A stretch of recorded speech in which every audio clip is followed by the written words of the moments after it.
What are leeches? They're worms with character. They really are worms? Yeah, they are. They're the peak of worm evolution. They cross-fertilise each other and lay spongy cocoons in the root balls of vegetation along the shoreline. Yeah. And little leeches will emerge after several weeks. And as they get more and more blood meals over a season, they will get bigger and bigger, but also move on to bigger prey items. Do we use leeches in medicine today? Well, let's say if you chopped your finger off, you'd take your finger to the hospital and have it sewn back on. Yeah. But then what you would have is a leech popped on the end of your finger, which then would have drawn the blood up to the tip of your finger. Is that one? Oh my gosh, yes. The hunter has struck. I have leeched. I have caught the leech. Actually, I'm copping out, really, aren't I? In the Middle Ages, there would have been all these Glasgow girls who were bare-legged with these leeches hanging off their legs, and I've got waders on. I will not be overshadowed. Come on.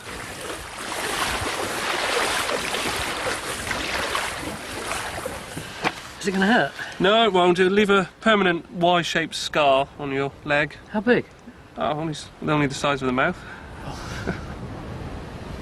Here we go. Oh no, it doesn't like me. No. Oh, for God's sake, do the deed. It has just bit me. Yeah. Definitely just bit me. Yeah. Oh my God, he's swelling up. How much bigger than this will the leech get as it sucks my blood? Well, it depends on how they feed, but they can increase their size by about 5 or 6 times. We could be here for some time. And these guys in the middle of... Ouch! These guys in the Middle Ages, it's really stinging now. When they had an illness, they could have 20 or 30 of these things all around them. That's right. I mean, and can you imagine the mess after they've all been taken off you? They would have been bleeding profusely. Should we take it off now? There we go. You can really see the blood now, can't you? The Hirudin, the anticoagulant in the saliva of the leech, will open that wound and keep it flowing of blood. I'm really glad you shared that with me. Actually, leeches were only one way of making you bleed. In the Middle Ages, there were loads of others, which brings me to my next worst job, the barber surgeon. Little elastoplast. Got one in the van.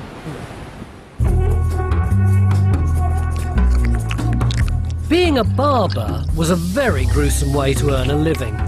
In the Middle Ages, barbers were qualified to use a range of razors, knives and scalpels. Haircuts went hand in hand with amputation and bloodletting. I'm really, really ill. I think I may possibly even be at death's door. So I've pulled together my last few pence in order to invest in this man, the barber surgeon. Chris, how ill am I actually? Well, to look at your urine sample, you are pretty ill. Otherwise you wouldn't have come to me. This is the first wee of the morning. This is the first wee of the morning when the colours are its strongest. So the surgeon would be able to tell exactly what was wrong with you from that. The body supposedly contained 4 humours: blood, phlegm and yellow and black biles. Ill health was caused by their imbalance. To diagnose a patient, you compared their urine with charts by sight, smell and... Oh, God. You don't need to taste anymore, you really don't. Right. I would say that you're normally a choleric person, but at the moment it's got a bit darker, so you've got an excess of melancholy in your body. So you've been a bit down lately, you've been depressed. Yeah, just a bit. And that's been affecting your health. Bristol City aren't winning often enough. Oh, well, I can't cure that.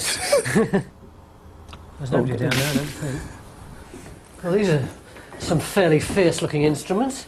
Well, this is a toolkit of a professional man, a barber surgeon who's made a lot of money from his profession. This is for bleeding, presumably? It is, yes. I know about bleeding. I got that scar yesterday from a leech. I could take a full pint or a pint and a half out of you and leave the same size scar with my phlegm. This is... What's the word again? Phlegm. Phlegm. It would take you from a point taken on a chart depending on your illness. Yeah. What we do is place it on a vein, Yeah. ram it in, Yeah, yeah. and you turn it around to the U-shaped tube at the back and insert it there to hold the wound open so it bleeds freely until the measured amount of blood is taken away. And then you just pull it out and close the wound. And you've taken out the right amount of blood, neatly, cleanly and surgically. Presumably these knives are for chopping off people's bits and pieces. Oh yes, this is my amputation set. if you're trying to take off someone's arm with a straight knife, you're going to start off like that nicely, and around there, and around there. And then we've got to lift it up and get underneath it like this. It's very fiddly. fiddly, yes. Yeah. So instead, we'll have a nice curved knife like this, which will fit around like that, and in one great swoop, they can take probably 3/4 of the muscle off your arm, and the back of the blade is sharp as well, so the backstroke, you can just take that bit off. Just imagine having to remove somebody's limb when they didn't have the benefit of modern anaesthetics.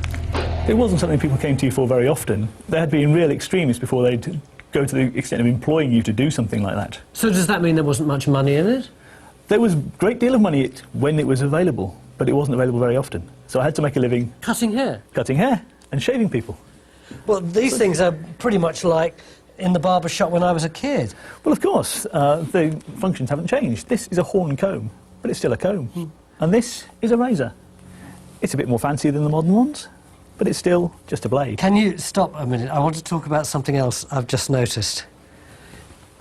Is this what I think it might be? It is. Well, in the medieval times, they believed that when you swallow medicine, it'll go into the stomach and be broken down by the heat of the liver. Yeah. Because the stomach was like a small oven, which will break down things through heat. Yeah. So you have to put it in by another route. Not this route. Not that route. It's a route down here, isn't it? Absolutely. This is a clister, a medieval enema tube. It's very cold, apart from anything else. Well, we can warm it. We've got to smear it well with lard. Yeah. So it slides in smoothly, because All right. it must travel in at least 6 inches to get beyond the sphincter muscles. 6 inches is, what, that? Yes. Yeah. Goodness me.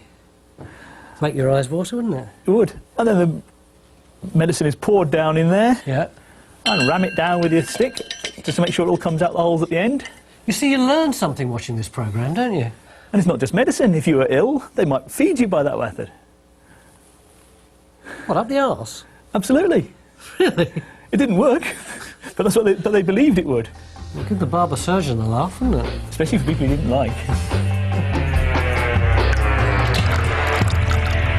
But if you couldn't afford a colonic irrigation from a barber surgeon, then for your day-to-day ailments, you'd probably visit the wise woman. And when you see some of the ingredients she used in her medicines, I think you'll understand why I've designated it a worse job. A wise woman was viewed with a mixture of fear and respect. She was an agony aunt, midwife and district nurse all combined. The church usually turned a blind eye, but there was always the risk of being tried for witchcraft.